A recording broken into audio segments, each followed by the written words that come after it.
Kendati cuaca buruk dan ada peringatan gelombang tinggi di perairan Pulau Buru, tetapi feri di Pelabuhan Galala Ambon menuju Namlea tetap beroperasi. Yakni kapal feri Garda Maritim 5 tujuan Pulau Buru Namlea tetap berlayar Senin dalam kurung 10 Juli 2023 hari ini.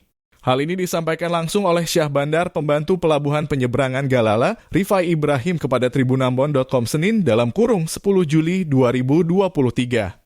Lebih lanjut, Rifai mengungkapkan apabila ada warning akan disampaikan lagi. Namun sejauh ini tidak ada warning bagi kapal feri ke Namlea.